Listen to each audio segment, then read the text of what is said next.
빨리 움직여요.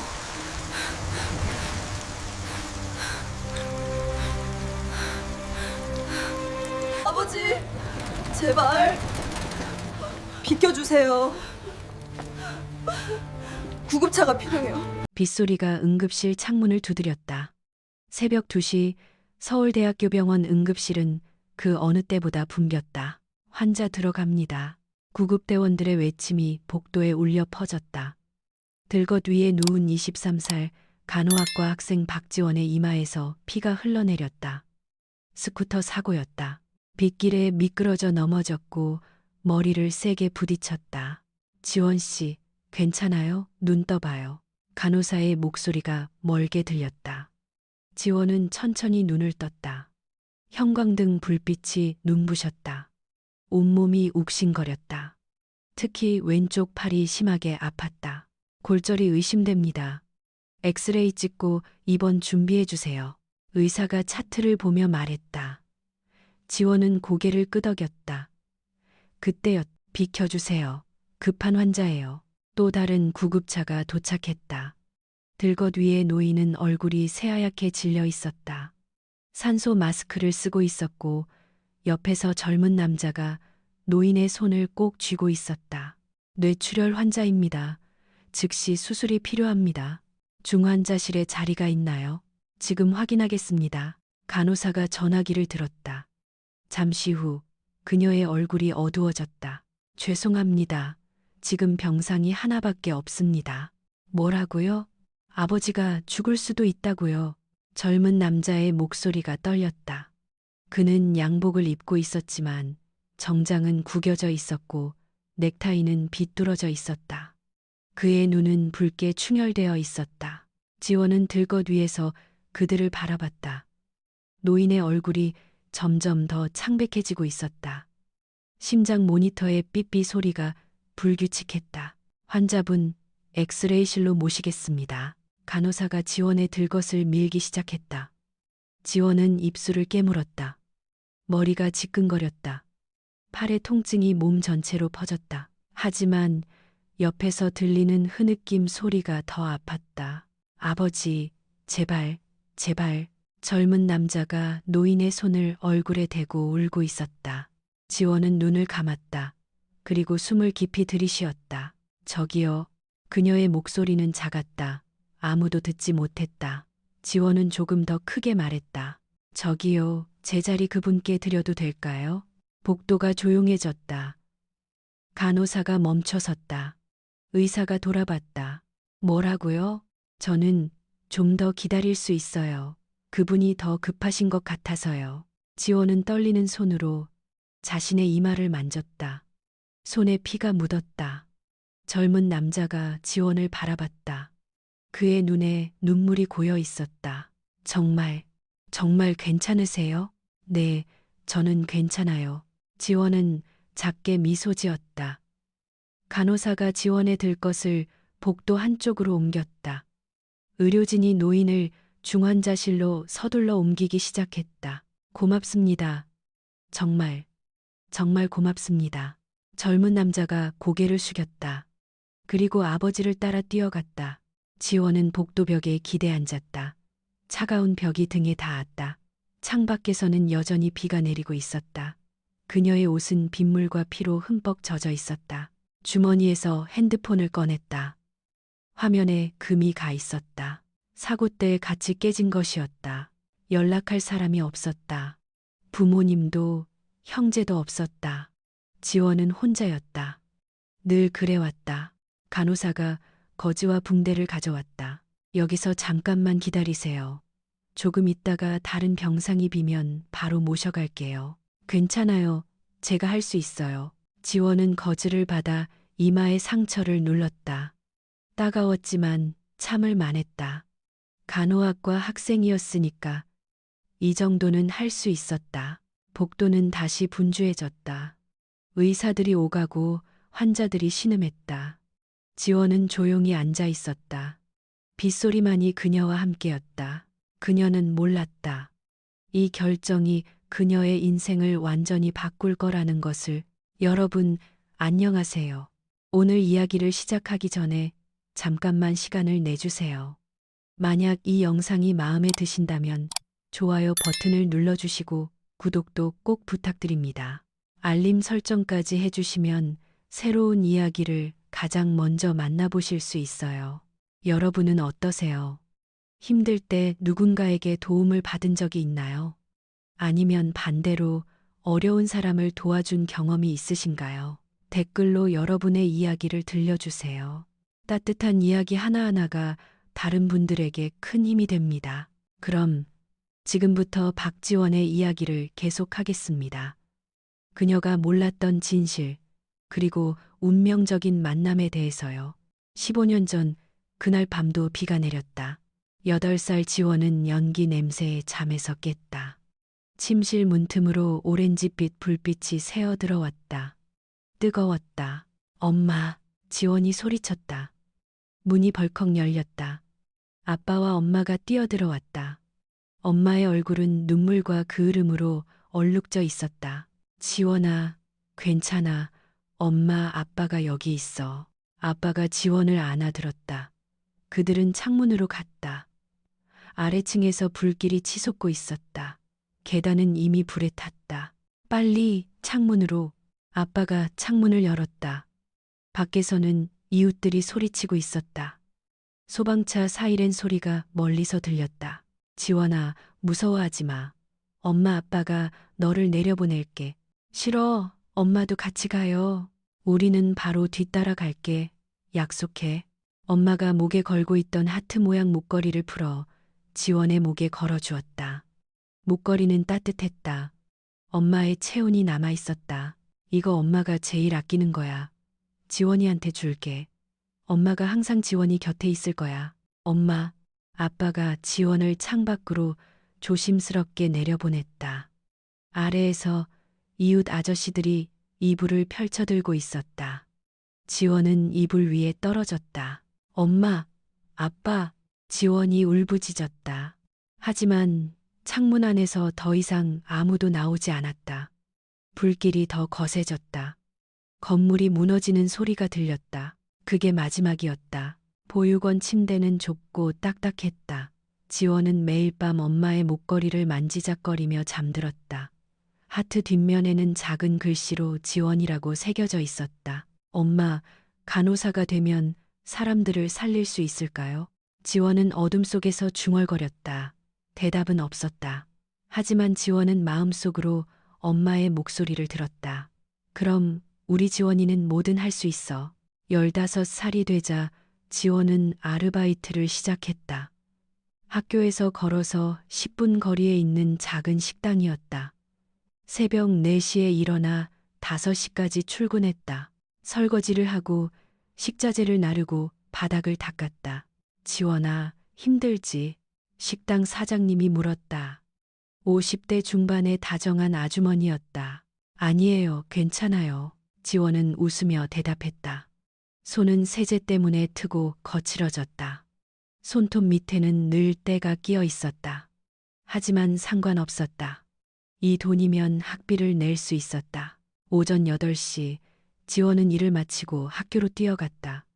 교복 안에는 식당 냄새가 배어 있었다. 같은 반 아이들이 코를 찡그리며 피했다. 지원은 신경 쓰지 않았다. 아니, 신경 쓰지 않으려고 애썼다. 수업 시간에 졸음이 쏟아졌다. 어젯밤에는 11시까지 가로등 아래서 공부했다. 보육원에는 공부할 공간이 없었으니까 겨울에는 손이 시려서 펜을 제대로 잡을 수가 없었다. 여름에는 모기가 너무 많아서 집중할 수 없었다. 그래도 지원은 포기하지 않았다. 너 왜 그렇게 공부해? 어차피 대학도 못 갈 거면서. 한 친구가 비웃었다. 갈 거야. 지원은 조용히 대답했다. 뭐, 돈도 없는데 장학금 받으면 돼. 꿈 같은 소리 하네. 친구는 코웃음을 쳤다. 지원은 교과서를 펼쳤다. 눈물이 날 것 같았지만 참았다. 올 시간에 한 문제라도 더 풀어야 했다. 고등학교 3학년, 지원은 간호학과에 지원했다. 성적 장학금을 받을 수 있다는 정보를 알아냈다. 그리고 합격했다.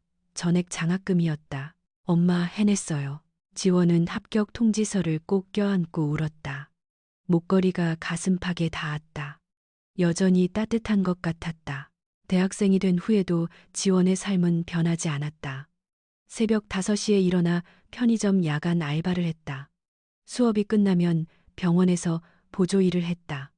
저녁에는 과외를 했다. 밤 11시에 집에 돌아와 공부하고 새벽 2시에 잠들었다.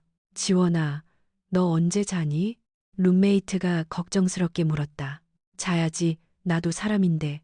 지원은 농담조로 대답했다. 하지만 거울 속 그녀의 얼굴은 창백했다. 눈 밑에는 다크서클이 짙게 깔려 있었다. 몸무게는 45kg까지 빠졌다. 그래도 지원은 멈추지 않았다. 멈추면 무너질 것 같았다. 계속 앞으로 가야 했다. 그래야 엄마 아빠가 자랑스러워할 것 같았다. 조금만 더 버티면 간호사가 될 수 있어. 지원은 스스로에게 속삭였다. 손에 쥔 펜이 떨렸다. 피곤해서였을까? 아니면 외로워서였을까? 밖에서는 또 비가 내리기 시작했다. 빗소리를 듣고 있으면 15년 전 그날 밤이 생각났다. 엄마의 따뜻한 손, 아빠의 든든한 품, 다시는 느낄 수 없는 것들. 지원은 목걸이를 꺼내 들었다. 하트가 손바닥 안에서 빛났다. 엄마, 아빠. 지원이 잘하고 있죠? 대답은 없었다. 하지만 지원은 계속 나아갔다. 그게 살아가는 유일한 방법이었으니까. 3개월이 흘렀다. 지원은 졸업장을 받았다. 우등 졸업이었다. 하지만 기뻐할 겨를이 없었다. 이제 진짜 싸움이 시작이었다. 죄송합니다. 경력 있는 분을 찾고 있습니다. 신입은 받지 않습니다. 다음 기회에 다시 지원해 주세요. 거절 이메일이 하나둘씩 쌓여갔다. 지원은 35곳에 지원했다. 면접까지 간 곳은 7곳. 모두 떨어졌다. 경험이 없어서요. 인사 담당자의 말이 귓가에 맴돌았다. 경험. 어떻게 경험을 쌓으란 말인가. 아무도 기회를 주지 않는데 어느 날 저녁 지원의 핸드폰이 울렸다. 모르는 번호였다.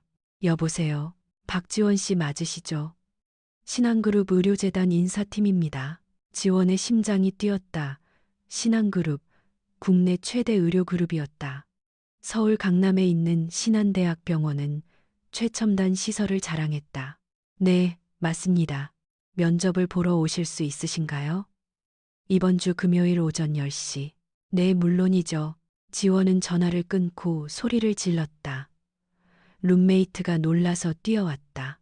무슨 일이야? 면접이야. 신한병원. 진짜 대박.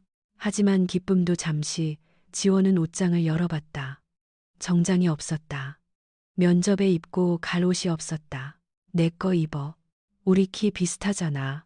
룸메이트가 자신의 정장을 꺼내줬다.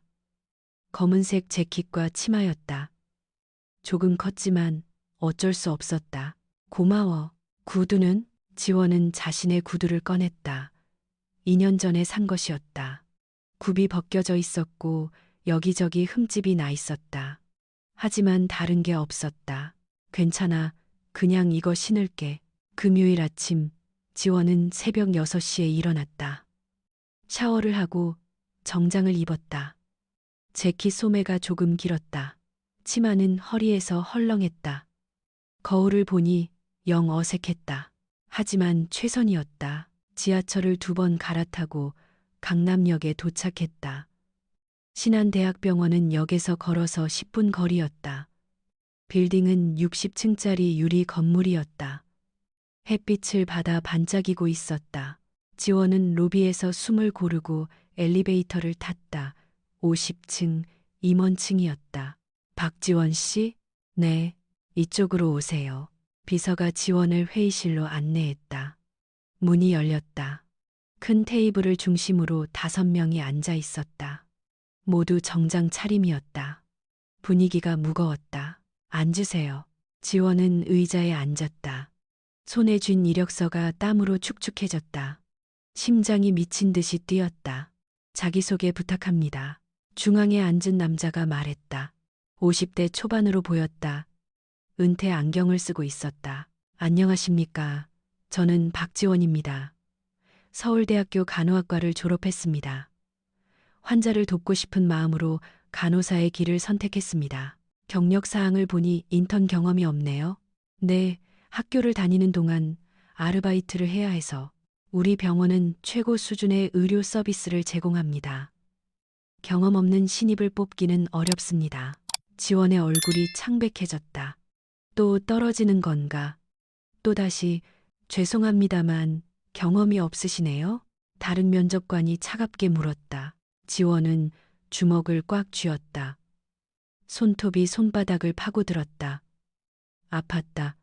하지만 그 아픔이 그녀를 깨어있게 했다. 경험은 없지만 환자를 살리고 싶은 마음만큼은 누구보다 큽니다. 지원의 목소리가 떨렸지만 또렷했다. 저는 8살 때 부모님을 잃었습니다. 화재 사고였습니다. 소방관들과 의료진이 저를 살려주셨습니다. 그때부터 생각했습니다. 나도 누군가를 살리는 사람이 되고 싶다고. 회의실이 조용해졌다. 경험이 없는 건 사실입니다. 하지만 배우겠습니다. 누구보다 열심히 하겠습니다. 환자 곁에서 가장 가까이 있는 사람이 간호사라고 배웠습니다. 저는 그 자리를 지키고 싶습니다. 면접관들이 서로를 쳐다봤다. 지원은 숨을 참았다. 그때 회의실 뒤편에서 움직임이 있었다. 지원은 그제야 깨달았다. 맨 뒤에 한 사람이 더 있었다는 것을.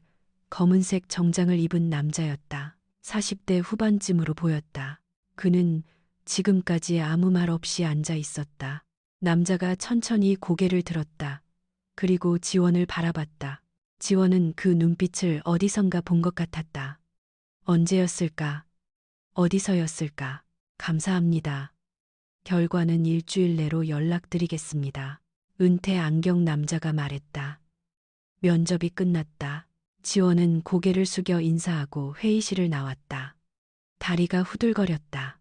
엘리베이터를 타고 내려오는 동안 눈물이 날 것 같았다. 이번에도 떨어지는 건가? 로비를 걸어 나오는데 핸드폰이 울렸다. 아까 그 번호였다. 여보세요? 박지원 씨, 합격하셨습니다. 네? 월요일부터 출근 가능하신가요? 지원은 귀를 의심했다. 합격? 정말? 네, 가능합니다. 그럼 월요일 오전 9시까지 인사팀으로 오세요. 오리엔테이션이 있습니다. 전화가 끊어졌다. 지원은 한참 동안 핸드폰을 쥐고 서 있었다. 그리고 천천히 웃음이 나왔다. 눈물이 흘러내렸다. 해냈어, 드디어. 그녀는 목걸이를 꺼내 쥐었다. 엄마, 아빠, 지원이 간호사 됐어요. 거리는 여전히 시끄러웠다. 사람들이 바쁘게 오갔다. 하지만 지원에게는 모든 게 아름다워 보였다. 50층 회의실에서 검은 정장 남자는 여전히 창밖을 바라보고 있었다.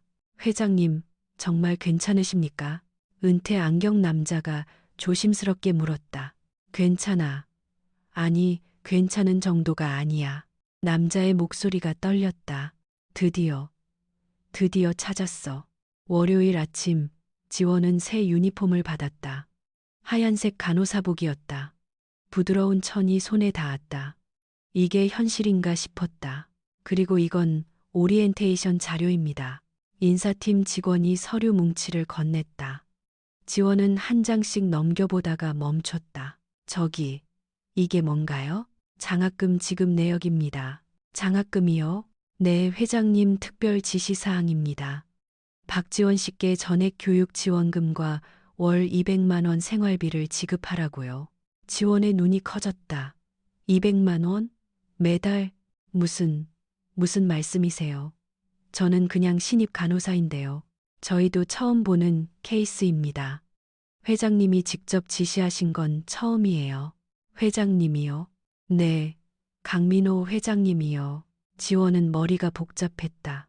강민호, 면접대 뒤에 앉아있던 그 남자. 왜 자신에게 이런 걸 해주는 거지? 혹시 제가 회장님을 만날 수 있을까요?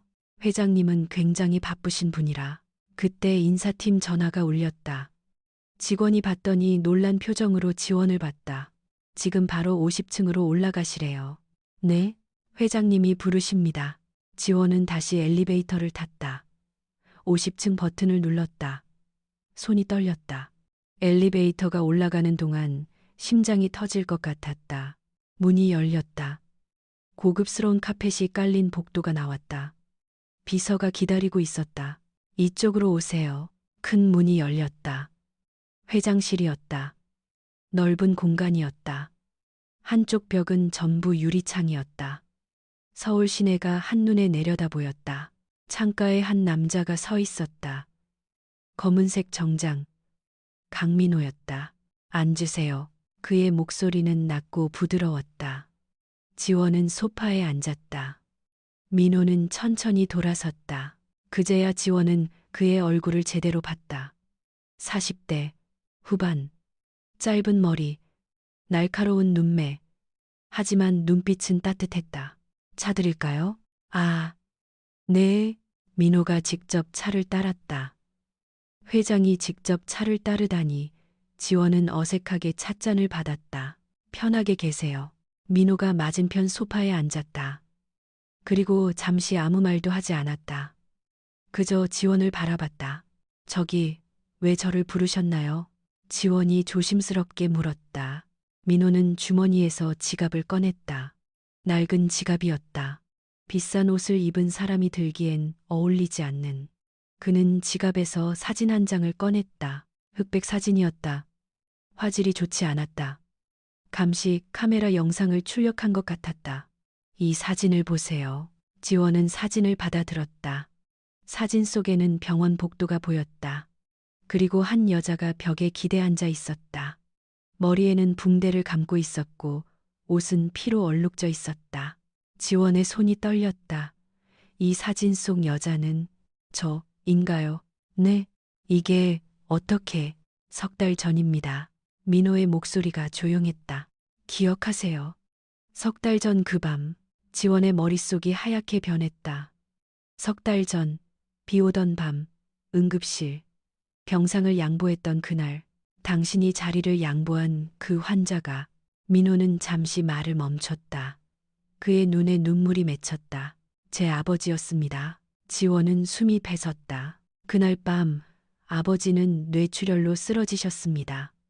병원에 도착했을 때 의사가 말했어요.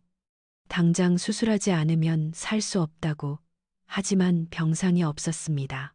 민호는 창밖을 바라봤다. 햇빛이 그의 얼굴을 비췄다. 눈물이 볼을 타고 흘러내렸다. 저는 돈도 있고 권력도 있습니다. 뭐든 할 수 있다고 생각했어요. 누구든 밀어내고 아버지를 살릴 수 있다고. 그런데 그는 고개를 돌려 지원을 봤다. 당신이 먼저 양보했습니다. 아무런 대가도 바라지 않고. 당신도 다쳤는데, 당신도 아팠을 텐데. 저는 그냥. 아버지는 살았습니다. 수술은 성공했어요. 의사들이 말했어요. 10분만 늦었어도 위험했을 거라고. 당신이 준 그 10분이 아버지 목숨을 살렸습니다. 민호는 주먹으로 눈을 닦았다. 회장이었지만 지금은 그저 아들일 뿐이었다. 그날 밤 저는 당신을 찾으려 했어요. 고맙다고 말하고 싶었어요. 하지만 당신은 이미 사라지고 없었습니다. 복도 벤치에 피만 남아 있었어요. 저는 괜찮았어요. 큰 부상이 아니었으니까. 아닙니다. 민호의 목소리가 떨렸다. 당신은 혼자 집에 갔죠. 아무도 없는 곳으로. 아픈 몸을 이끌고. 저는 그걸 알았을 때 너무 미안했습니다. 그는 다시 사진을 꺼냈다. 이번엔 다른 사진이었다. 병원 밖 감시 카메라 사진. 비를 맞으며 걸어가는 지원의 뒷모습이었다. 석 달 동안 당신을 찾았습니다. 사설 탐정을 고용했어요. 서울에 있는 모든 병원에 연락했습니다.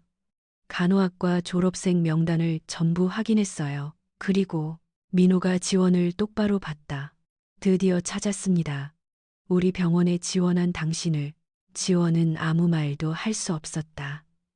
눈물이 흘러내렸다. 면접 때 당신이 말했죠. 환자를 살리고 싶다고. 그게 당신의 꿈이라고. 네, 저도 똑같습니다. 당신을 돕고 싶습니다. 그게 제 빚을 갚는 방법입니다. 민호는 자리에서 일어났다. 그리고 지원 앞에 섰다. 천천히 허리를 숙였다. 깊게, 정중하게, 고맙습니다. 아버지를 살려주셔서, 저희 가족에게 기적을 주셔서, 아닙니다. 일어나세요. 지원이 당황해서 민호의 팔을 잡았다. 민호가 고개를 들었다. 두 사람의 눈이 마주쳤다. 이게 끝이 아닙니다. 민호의 목소리가 진지했다. 아직 당신께 드릴 말씀이 더 있습니다. 하지만 오늘은 여기까지만 하겠습니다. 당신도 놀랐을 테니까. 무슨 말씀이신가요? 곧 알게 될 겁니다. 민호는 다시 창가로 걸어갔다. 햇빛이 더 밝아졌다. 도시가 반짝였다. 내일 아버지를 만나러 가시겠습니까? 회장님 아버님을요. 네, 아버지도 당신을 꼭 만나고 싶어 하십니다. 지원은 고개를 끄덕였다. 말이 나오지 않았다. 그럼 내일 오후 2시에 중환자실로 오세요. 제가 기다리고 있겠습니다. 지원은 회장실을 나왔다. 다리에 힘이 없었다. 엘리베이터를 타고 내려오는 동안 계속 눈물이 흘렀다. 세상에 이런 일이 있을까? 자신이 도운 사람이 이렇게 다시 돌아올 줄은. 지원은 목걸이를 만졌다. 하트가 따뜻했다. 엄마, 좋은 일이 생겼어요. 하지만 지원은 아직 몰랐다. 진짜 기적은 이제부터였다는 것을. 그날 밤으로 돌아가 보자. 석 달 전 비가 쏟아지던 그날, 민호는 회의를 끝내고 차에 타려던 참이었다. 밤 11시 비서가 전화를 받더니 얼굴이 하얗게 질렸다. 회장님 아버님이 쓰러지셨습니다. 민호의 세상이 멈췄다. 뭐라고? 지금 구급차로 서울대학교 병원으로 가고 계십니다. 민호는 차에 뛰어올랐다.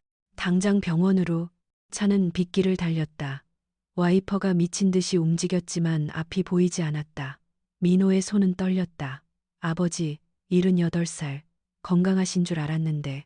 더 빨리, 회장님, 지금도 최대한 빠르게. 빨리 가라고. 병원에 도착했을 때 구급차가 막 도착한 참이었다. 민호는 차에서 뛰어내렸다. 빗물이 정장을 적셨다. 아버지. 들것 위에 아버지는 의식이 없었다. 얼굴이 창백했다. 입술이 파랗게 질려 있었다. 강태준 환자분 보호자세요? 의사가 뛰어왔다. 네, 제가 아들입니다. 뇌출혈입니다. 지금 당장 수술하지 않으면 위험합니다. 그럼 빨리 수술하세요. 지금 중환자실에 병상이 없습니다. 민호의 머리가 하얘졌다. 뭐라고요? 병상이 없다고요? 죄송합니다. 오늘 큰 사고가 있었어서. 돈은 얼마든지 낼 수 있어요. 당장 병상을 만들어주세요. 환자분이 이미 다 차 있습니다.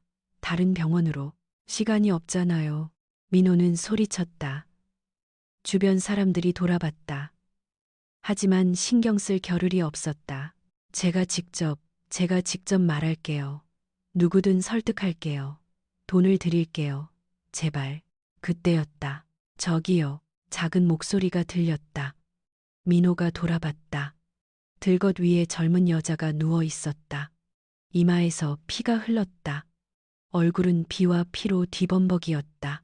제 자리 그분께 드려도 될까요? 시간이 멈췄다. 민호는 그 여자를 똑바로 봤다. 20대 초반, 마른 몸, 떨리는 입술. 하지만 눈빛은 흔들리지 않았다. 뭐라고 하셨어요? 저는 조금 더 기다릴 수 있어요. 그분이 더 급하신 것 같아서요. 의료진이 움직이기 시작했다. 아버지를 중환자실로 옮겼다. 수술 준비가 시작됐다. 민호는 그 자리에 서 있었다. 비에 젖은 채로 그 여자가 복도 벤치로 옮겨졌다. 간호사가 거즈를 주었다. 여자는 혼자 상처를 눌렀다. 고맙습니다, 정말. 민호가 다가가려 했다. 하지만 의사가 불렀다. 보호자분, 수술 동의서 작성해 주세요. 민호는 뛰어갔다. 서류를 받았다. 손이 너무 떨려서 펜을 제대로 잡을 수 없었다. 수술은 4시간 정도 걸립니다. 여기서 기다려 주세요.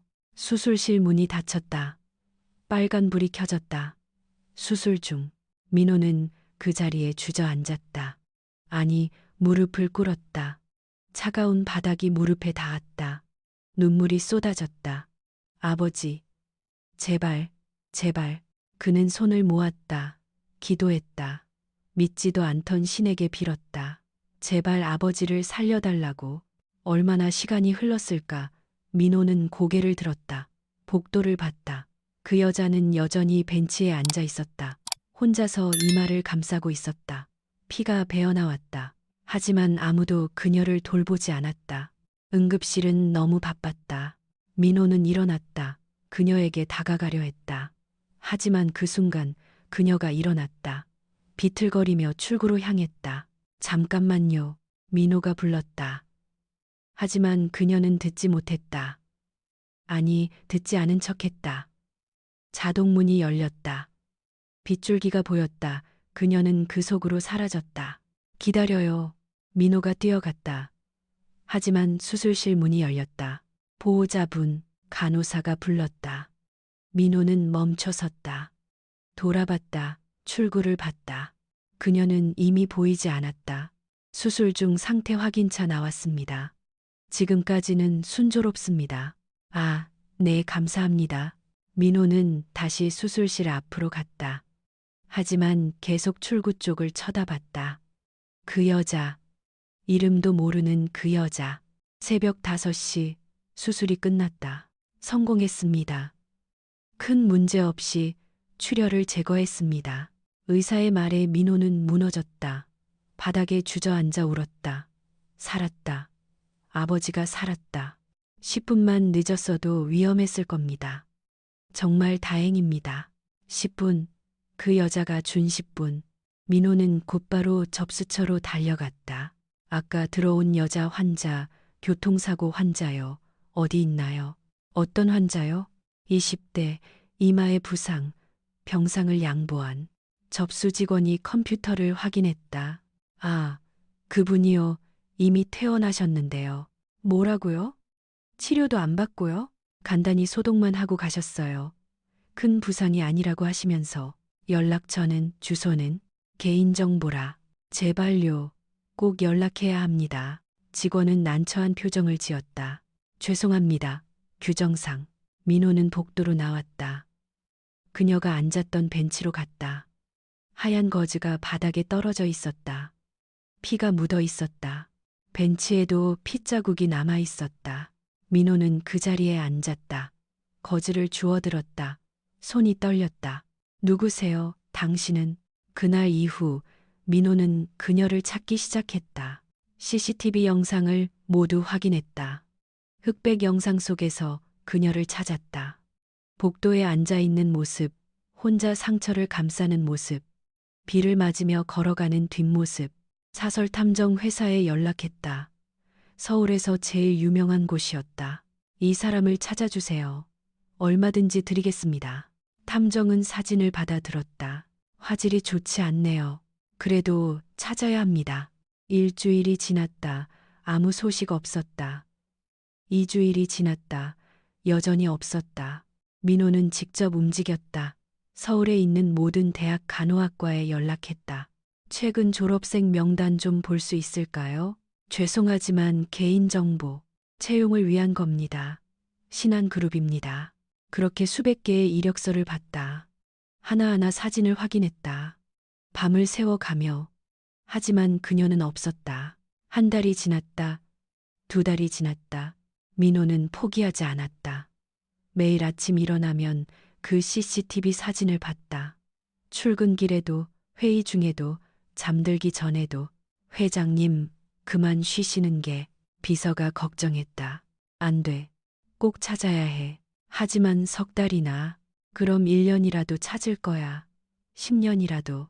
그리고 어느 날, 회장님, 찾았습니다. 인사팀장이 뛰어들어왔다. 박지원이라는 사람입니다. 서울대 간호학과 졸업생이에요. 우리 병원에 지원서를 냈습니다. 민호는 지원서를 받아들었다. 사진이 있었다. 그 눈, 그 얼굴, 맞아, 당신이야.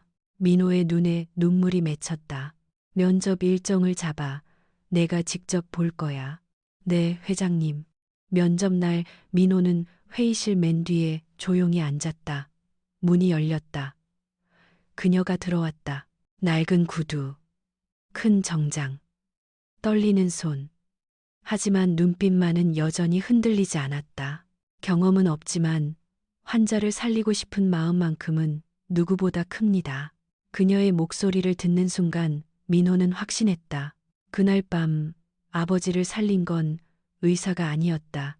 당신이었다. 이 사람이었다. 드디어 찾았어. 민호는 주먹을 꽉 쥐었다. 이제 시작이었다. 그녀에게 빚을 갚을 시간이었다. 아니, 그것보다 더 큰 진실을 알려줄 시간이었다. 다음 날 오후 2시, 지원은 중환자실 앞에 섰다. 심장이 두근거렸다. 손에 든 꽃다발이 무거웠다. 준비됐어요? 민호가 옆에서 물었다. 지원은 고개를 끄덕였다. 문이 열렸다. 밝은 병실이 나타났다. 창가 침대에 노인이 앉아 있었다. 70대 후반, 하얀 머리. 하지만 얼굴에는 생기가 돌았다. 아버지, 민호가 다가갔다. 노인이 고개를 들었다. 그리고 지원을 봤다. 순간 노인의 눈이 커졌다. 손이 떨렸다. 이 사람이, 네, 아버지, 그날 밤 아버지를 살려준 분입니다. 지원은 앞으로 나갔다. 허리를 깊이 숙였다. 안녕하세요, 박지원입니다. 아니, 노인의 목소리가 떨렸다. 그는 천천히 일어났다. 민호가 부축했다. 아버지, 괜찮으세요? 괜찮아, 나 괜찮아. 노인은 지원에게 다가왔다. 그리고 그녀의 손을 잡았다. 거칠고 주름진 손이었다. 하지만 따뜻했다. 고맙소. 정말 고맙소. 노인의 눈에서 눈물이 흘러내렸다. 제가 한 건 아무것도 아니에요. 아니야, 당신은 날 살렸어. 아니, 우리 가족을 살렸어. 노인은 지원의 손을 두 손으로 꼭 잡았다. 지원도 눈물이 났다. 앉아요. 제발 앉아요. 노인이 지원을 침대 옆 의자로 이끌었다. 민호도 옆에 앉았다. 이름이 뭐라고 했죠? 박지원입니다. 지원이. 노인은 그 이름을 되뇌었다. 그리고 갑자기 지원의 목을 보았다. 정확히는 목에 걸린 목걸이를, 하트 모양의 작은 목걸이, 금빛이 병실 불빛을 받아 반짝였다. 그게, 노인의 얼굴이 하얗게 질렸다. 손이 더 심하게 떨렸다. 아버지? 민호가 걱정스럽게 물었다. 저 목걸이 어디서 났어요? 노인의 목소리가 간절했다. 이거요? 지원은 목걸이를 만졌다. 제 엄마가 주신 거예요. 15년 전에. 15년 전. 노인은 벌떡 일어났다. 침대 옆 서랍을 열었다. 무언가를 꺼냈다. 낡은 지갑이었다. 아버지, 왜 그러세요? 민호가 물었다. 하지만 노인은 대답하지 않았다. 지갑에서 사진을 꺼냈다. 여러 장이었다. 모두 오래된 사진들이었다. 그중 한 장을 지원에게 내밀었다. 이걸 보세요. 지원은 사진을 받았다. 색이 바랜 가족 사진이었다. 젊은 부부가 있었다. 그리고 그 사이에 어린 여자아이가 있었다. 8살쯤 되어 보였다. 짧은 머리, 큰 눈, 그리고 지원의 손이 멈췄다. 아이의 목에 목걸이가 걸려 있었다. 하트 모양. 자신이 지금 차고 있는 것과 똑같은. 이게 그 목걸이 좀 보여줄 수 있어요? 노인의 목소리가 떨렸다. 지원은 천천히 목걸이를 풀었다. 손이 떨려 잘 풀리지 않았다. 민호가 도와줬다. 목걸이가 손바닥 위에 놓였다. 노인이 그것을 받아들었다. 돋보기를 꺼내 하트 뒷면을 봤다.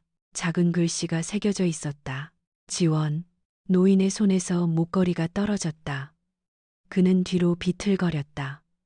민호가 재빨리 부축했다.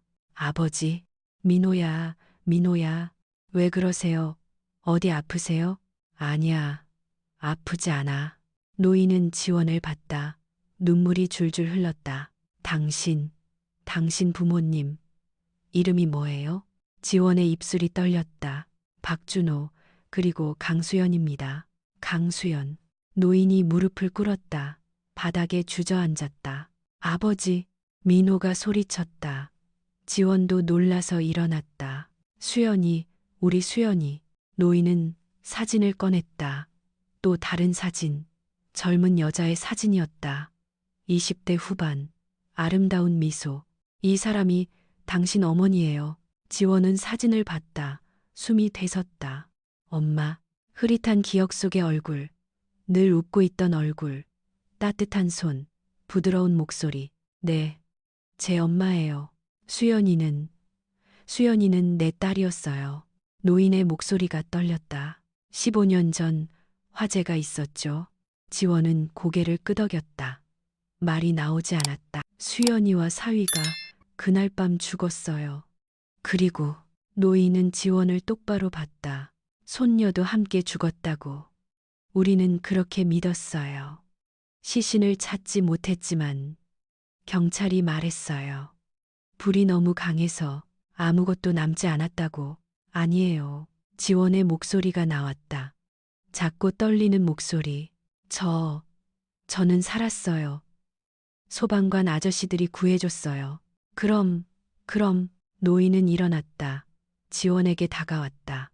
그녀의 얼굴을 두 손으로 감쌌다. 지원아, 우리 지원이가 맞구나. 할아버지. 그 말이 입 밖으로 나오는 순간 지원은 무너졌다. 눈물이 쏟아졌다. 소리 내어 울었다. 할아버지. 노인도 울었다. 손녀를 꼭 끌어안았다. 15년 만이었다. 15년 만에 다시 만난 것이었다. 민호는 그 모습을 보며 벽에 기댔다. 그의 눈에서도 눈물이 흘렀다. 사촌 동생. 그가 작게 중얼거렸다. 어린 시절 한 번도 만나지 못한 사촌 동생. 어머니가 다른 이복 여동생의 딸. 죽었다고 믿었던 조카. 어떻게 이럴 수가. 할아버지는 지원의 머리를 쓰다듬었다. 주름진 손이 부드럽게 그녀의 머리카락을 어루만졌다. 15년. 할아버지가 너무 늦었구나. 미안해. 정말 미안해. 아니에요, 할아버지. 지원은 할아버지의 품에서 울었다. 15년 동안 참았던 모든 외로움이 쏟아져 나왔다. 우리 지원이 얼마나 힘들었니? 얼마나 외로웠니? 괜찮아요. 이제 괜찮아요. 민호가 다가왔다. 그는 무릎을 꿇고 지원과 눈높이를 맞췄다. 지원아. 그의 목소리도 떨렸다. 나도 몰랐어. 네가 내 동생이란 걸. 오빠. 지원은 민호를 봤다. 그도 울고 있었다. 미안해. 진작 찾지 못해서 너를 혼자 두고. 아니에요, 오빠. 지원은 고개를 저었다. 오빠는 저를 찾아줬어요. 끝까지 포기하지 않고. 세 사람은 한참 동안 껴안고 울었다. 병실 안에는 울음소리만 가득했다. 창밖으로 햇빛이 쏟아져 들어왔다. 따뜻한 봄 햇살이었다. 겨울이 끝나고 봄이 온 것처럼 그들의 긴 이별도 끝났다. 할아버지는 침대에 앉았다. 지원과 민호를 양옆에 앉혔다. 그리고 또 다른 사진을 꺼냈다. 더 오래된 사진. 가족이 모두 모인 사진. 이게 우리 가족이었어. 수연이가 결혼하기 전에 찍은 거야. 사진 속에는 젊은 할아버지와 할머니가 있었다. 그리고 두 명의 아이. 10살쯤 되어 보이는 소년과 5살쯤 되어 보이는 소녀. 이게 민호고 이게 수연이야. 엄마가 이렇게 어렸을 때, 수연이는 민호보다 5살 어렸어. 늘 오빠를 따라다녔지. 민호가 사진을 봤다. 어린 자신과 어린 이모. 기억이 가물가물했다. 이모는 제가 10살 때 이사 가셨어요. 그 후로 몇 번 못 봤고. 그래. 수연이가 결혼하고 다른 동네로 갔지. 그리고 할아버지의 목소리가 끊겼다. 그 화재, 15년 전 그날, 지원은 목걸이를 다시 목에 걸었다. 하트가 가슴에 닿았다. 여전히 따뜻했다. 엄마가 마지막으로 이걸 걸어줬어요. 불 속에서. 그래, 그게 내가 수연이 20살 생일 때 선물한 거야. 그때 수연이가 너무 좋아했어. 매일 차고 다녔지. 할아버지는 목걸이를 만졌다. 눈물이 또 흘렀다. 수연아, 고마워. 우리 지원이를 지켜줘서 고마워. 병실 문이 조용히 열렸다. 간호사가 들어오려다 멈췄다. 세 사람이 껴안고 우는 모습을 보고 조용히 문을 닫았다. 이 순간은 방해받아서는 안 되는 것이었다. 15년 만의 재회, 기적 같은 순간이었다. 저녁이 되었다. 병실에는 세 사람만 남았다. 할아버지는 천천히 이야기를 시작했다. 그날 밤 전화를 받았어. 새벽 3시였지. 수연이네 집에 불이 났다고. 그의 목소리는 조용했지만 떨렸다. 차를 몰고 갔어. 미친 듯이 달렸지. 하지만 도착했을 땐 이미 늦었어. 지원은 할아버지의 손을 꼭 잡았다. 건물은 무너지고 있었어. 소방관들이 막았지. 들어갈 수 없다고. 너무 위험하다고. 할아버지, 나는 소리쳤어. 내 딸이 안에 있다고. 손녀가 있다고. 하지만 아무도 살아나오지 않았어. 할아버지는 눈을 감았다. 그날 밤이 눈앞에 생생했다. 다음 날 경찰이 왔어. 시신 두 구를 찾았다고. 수연이와 사위였어. 하지만 아이는 저는 창문으로 떨어졌어요. 지원이 작게 말했다. 엄마 아빠가 날 창밖으로 내려보냈어요. 이웃 아저씨들이 이불로 받아줬고요. 그래, 그랬구나. 할아버지는 고개를 끄덕였다. 경찰이 말했어. 아이의 시신은 찾지 못했다고. 불이 너무 강해서 흔적도 남지 않았을 거라고. 우리는 믿었어요. 민호가 말했다. 지원이가 죽었다고. 이모와 이모부와 함께. 한 달 동안 병원을 다 찾아다녔어. 혹시나 싶어서 어디선가 치료받고 있을지도 모른다고 생각했지. 할아버지의 목소리가 갈라졌다. 하지만 없었어. 어디에도. 그래서 포기했어. 할아버지, 미안해. 지원아. 할아버지가 더 찾았어야 했는데, 더 끝까지 찾았어야 했는데, 아니에요. 지원은 고개를 저었다. 저도 기억이 없었어요. 그날 밤 이후로 한동안 아무것도 기억 못했어요. 민호가 서류를 꺼냈다. 보육원 기록이었다. 어제 보육원에 연락했어. 15년 전 기록을 찾아달라고. 그는 서류를 펼쳤다. 노란색으로 바랜 종이였다. 여기 봐. 입소 날짜 15년 전 3월 18일. 화재 사흘 후구나. 할아버지가 중얼거렸다. 그리고 이름을 봐. 박지희라고 적혀 있어. 지원이 놀라서 물었다. 내 이름은 지원인데 병원에서 잘못 들은 것 같아. 넌 그때 말을 거의 못했다고 기록되어 있어. 쇼크 상태였나 봐. 민호는 다음 페이지를 넘겼다. 그리고 보육원 주소를 봐. 지원은 주소를 읽었다. 눈이 커졌다. 이게 강남구. 응. 우리 집에서 3km 떨어진 곳이야. 3km. 지원은 믿을 수 없었다.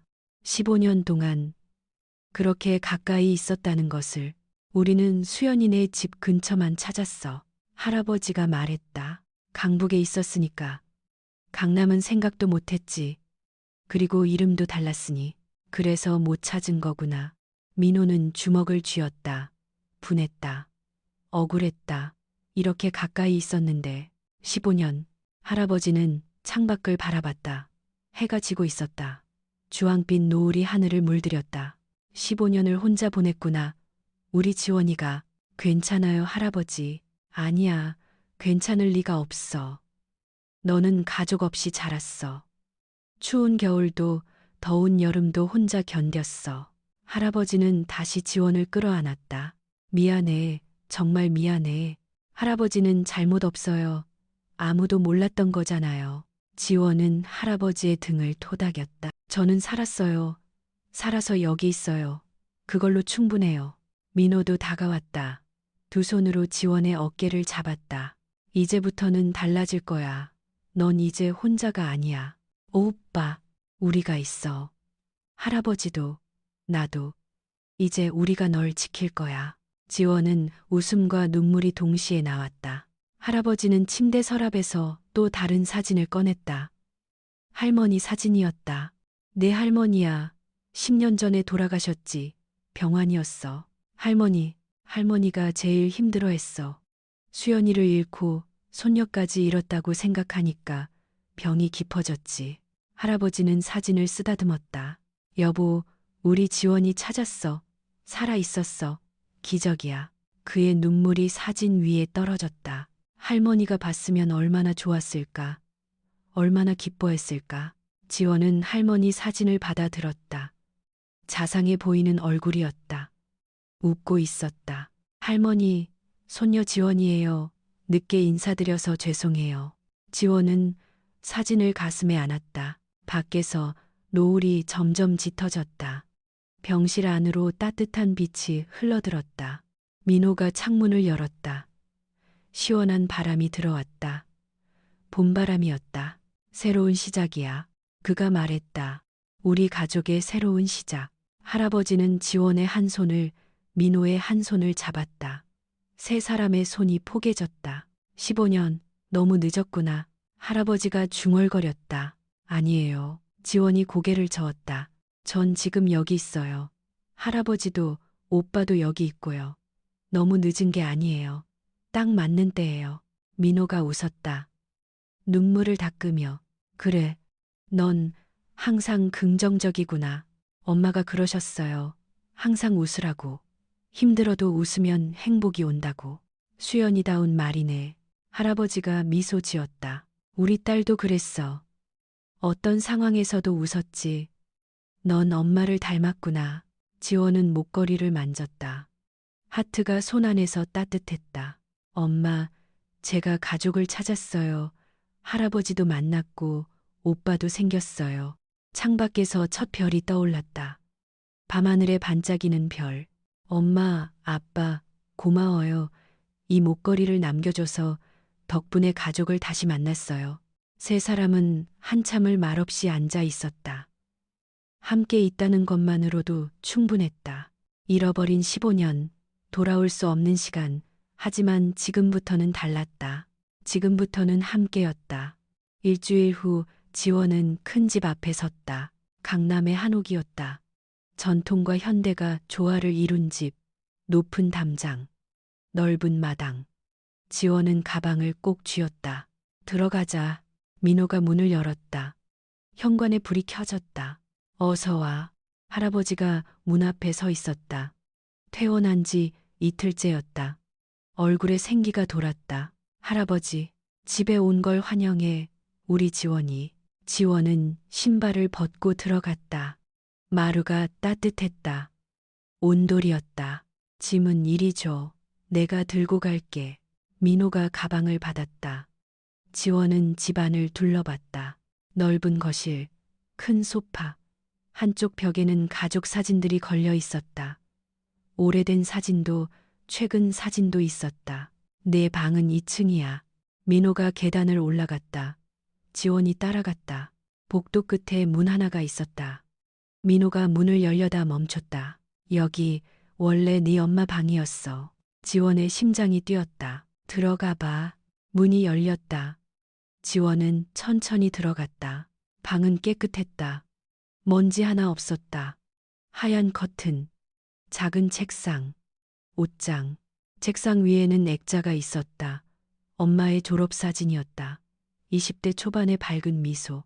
할아버지가 15년 동안 그대로 두셨어. 매일 청소하시고 환기시키시고. 지원은 책상에 다가갔다. 서랍을 열었다. 일기장이 있었다. 오래된 수첩, 펜, 엄마의 물건들. 응, 다 그대로야. 지원은 옷장을 열었다. 옷들이 걸려 있었다. 20년 전 스타일이었지만 정성스럽게 보관되어 있었다. 여기서 지내도 될까? 지원이 민호를 봤다. 당연하지. 원래 내 엄마 방이었으니까 이제 내 방이야. 지원은 침대에 앉았다. 부드러웠다. 창밖으로 마당이 보였다. 나무가 있었다. 봄꽃이 피어 있었다. 오빠, 응, 고마워요. 민호는 웃으며 문을 닫았다. 천천히 쉬어. 저녁 먹을 때 부를게. 혼자 남은 지원은 방을 천천히 둘러봤다. 엄마의 향기가 남아있는 것 같았다. 책상 서랍에서 오래된 편지를 발견했다. 할아버지가 엄마에게 쓴 편지였다. 수연아, 20살 생일 축하한다. 이 목걸이를 선물로 준다. 항상 행복하렴. 지원은 목에 걸린 목걸이를 만졌다. 눈물이 났다. 엄마, 제가 엄마 방에서 살게 됐어요. 저녁 시간이 되었다. 지원은 계단을 내려갔다. 부엌에서 냄새가 났다. 된장찌개 냄새였다. 왔니? 할아버지가 앞치마를 두르고 있었다. 할아버지가 요리를 하세요? 물론이지. 할머니 돌아가신 후로 내가 다 해왔어. 식탁이 차려져 있었다. 된장찌개, 김치, 나물, 생선구이. 앉아.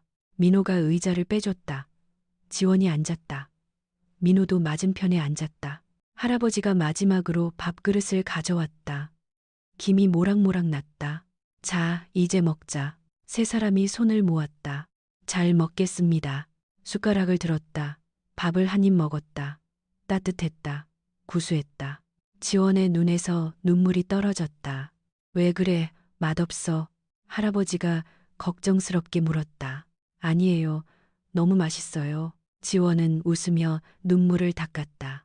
그냥 이렇게 가족이랑 밥 먹는 게 15년 만이라서. 할아버지와 민호도 눈시울이 붉어졌다.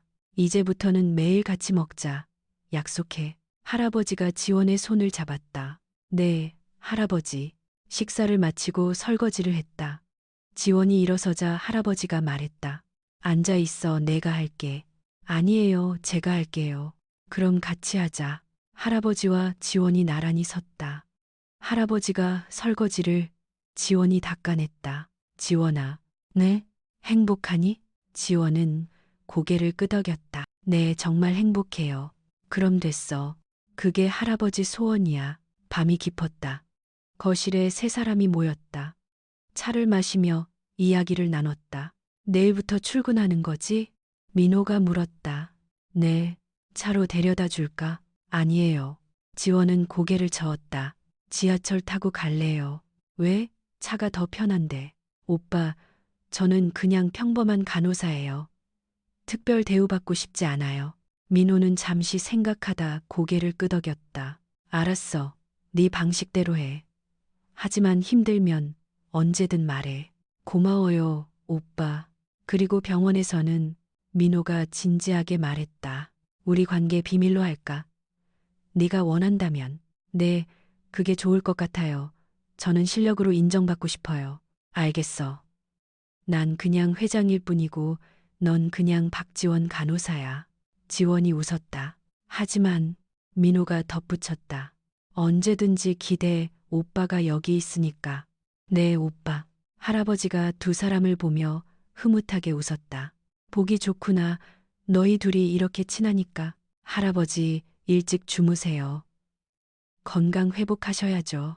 그래야지 우리 손녀 결혼하는 거 봐야 하는데. 할아버지, 지원이 얼굴을 붉혔다. 민호가 웃었다. 밤 11시 지원은 자기 방으로 갔다. 침대에 누웠다. 천장을 봤다. 조용했다. 하지만 외롭지 않았다. 아래층에서 할아버지와 오빠가 있다는 게 느껴졌다. 핸드폰이 울렸다. 민호였다. 자니? 아직이요. 불편한 거 없어? 하나도 없어요. 그래. 잘 자. 내일 봐. 네. 잘 자요. 오빠. 전화를 끊었다. 지원은 미소 지었다. 창문을 열었다. 밤바람이 들어왔다. 시원했다. 별이 반짝였다. 엄마, 아빠. 저 이제 혼자가 아니에요. 가족이 생겼어요. 목걸이를 쥐었다. 하트가 따뜻했다. 고마워요. 저를 지켜줘서. 이 목걸이로 가족을 찾게 해줘서. 다음 날 아침 지원은 새벽 5시에 일어났다. 습관이었다. 세수를 하고 내려갔다. 할아버지가 이미 일어나 있었다. 일찍 일어났네. 네. 늘 이 시간에 일어나요. 아침 먹고 가렴. 아니에요. 병원에서 먹을게요. 그래도 할아버지 괜찮아요. 지원은 유니폼을 입었다. 하얀 간호사복, 이름표를 달았다. 박지원, 다녀올게요. 조심히 가렴. 현관문을 나섰다. 아침 공기가 상쾌했다. 지하철역까지 걸었다. 평범한 출근길이었다. 하지만 마음은 가벼웠다. 병원에 도착했다. 동료들이 인사했다. 지원 씨, 어제 잘 쉬었어요? 네, 덕분에요. 아무도 몰랐다. 이 평범해 보이는 신입 간호사가 회장의 동생이라는 것을, 회장의 아버지 손녀라는 것을. 지원은 그게 좋았다. 평범한 게 좋았다. 하지만 점심시간, 민호가 병원 로비를 지나갔다. 지원과 눈이 마주쳤다. 민호는 작게 미소 지었다. 지원도 웃었다. 아무 말도 하지 않았다. 하지만 마음은 통했다. 힘내, 동생아. 네, 오빠. 지원은 다시 일을 시작했다. 환자들을 돌봤다. 정성껏, 마음을 다해. 퇴근 후 집에 돌아갔다. 현관문을 열었다. 다녀왔어요. 어서 와. 할아버지와 민호가 마중 나왔다. 식탁에는 저녁이 차려져 있었다. 따뜻한 국, 맛있는 반찬. 오늘 하루 어땠어? 좋았어요. 정말 좋았어요. 세 사람은 다시 식탁에 둘러앉았다. 웃으며 이야기를 나눴다. 창밖으로 노을이 졌다. 집안은 따뜻한 빛으로 가득했다. 이게 가족이었다. 이게 집이었다. 지원은 이제 알았다. 진짜 집은 건물이 아니라는 것을. 사랑하는 사람들이 있는 곳이 집이라는 것을. 그리고 그녀는 이제 집이 있었다. 1년이 흘렀다. 빗소리가 다시 응급실 창문을 두드렸다. 하지만 이번에는 달랐다. 지원은 이제 정식 간호사였다. 1년 동안 최선을 다했다. 환자들은 그녀를 좋아했다. 항상 웃는 얼굴, 따뜻한 말 한마디, 정성스러운 손길. 박 간호사님, 여기 환자분 좀 봐주세요. 네, 지금 갑니다. 야간 근무였다. 밤 10시, 비가 내리기 시작했다. 환자 들어갑니다. 구급대원의 목소리가 들렸다. 지원은 입구로 뛰어갔다. 들것 위에 어린아이가 누워 있었다. 6살쯤. 얼굴이 창백했다. 열이 높았다. 보호자는요? 보육원에서 왔습니다. 아이가 갑자기 쓰러졌다고 해서요. 보육원. 그 단어에 지원의 가슴이 뛰었다. 어디 보자. 지원은 아이에게 다가갔다. 아이가 눈을 떴다. 무서워하고 있었다. 괜찮아. 언니가 여기 있어. 지원이 아이의 손을 잡았다. 작고 차가운 손이었다. 무섭지.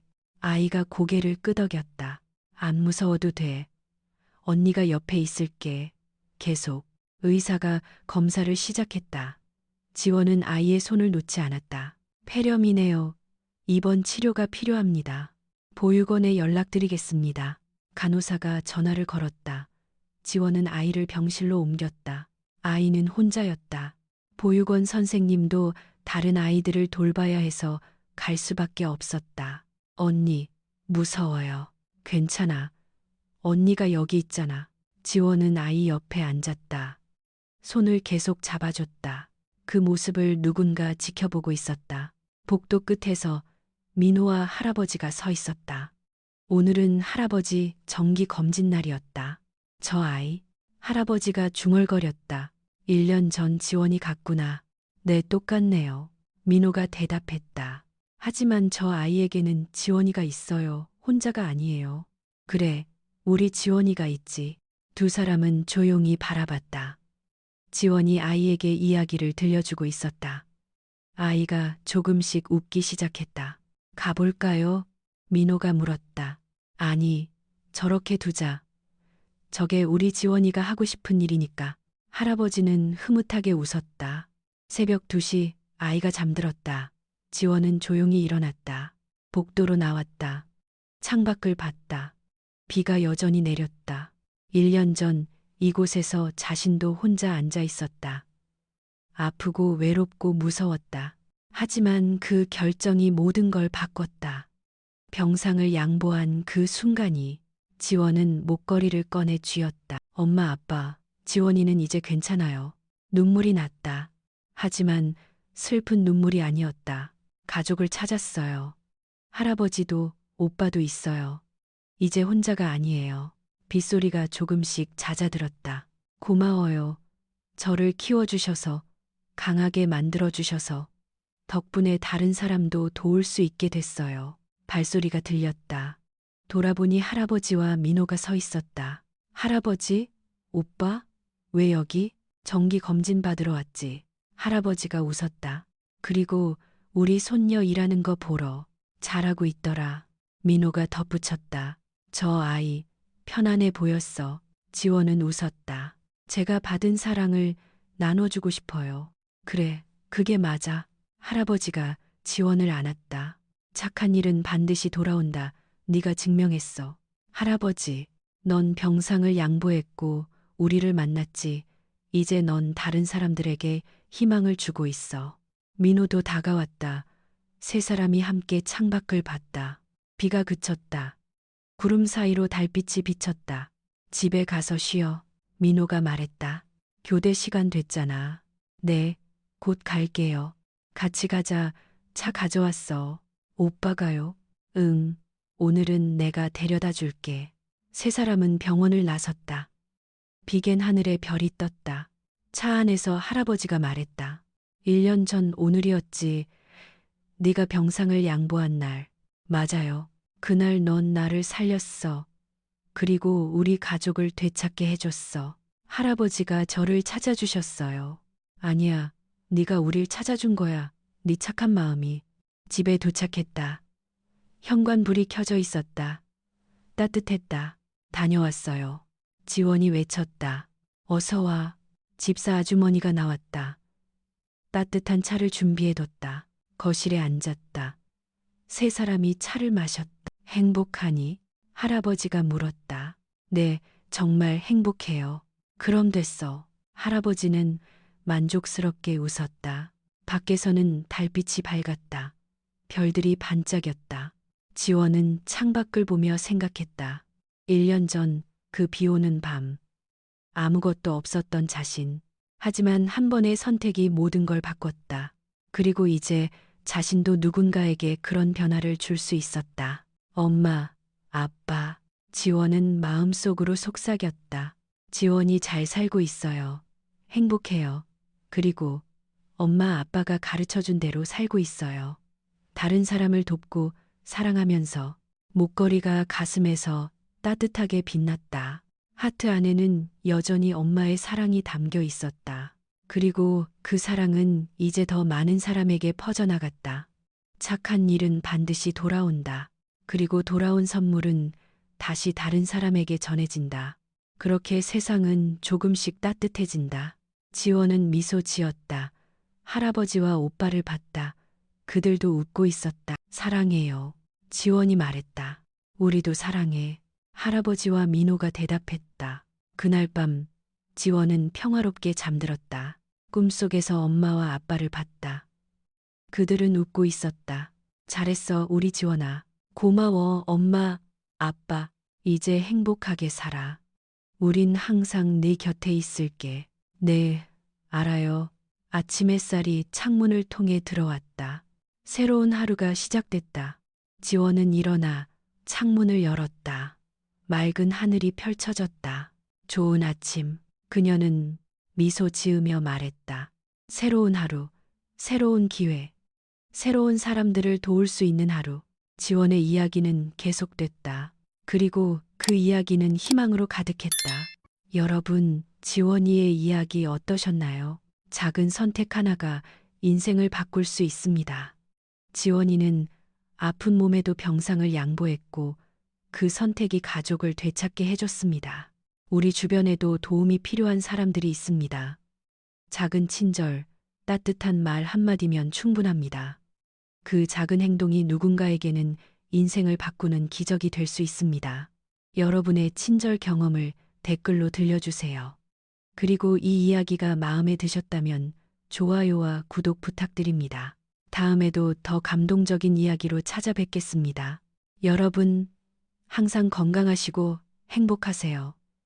그리고 기억하세요. 착한 일은 반드시 돌아옵니다. 감사합니다.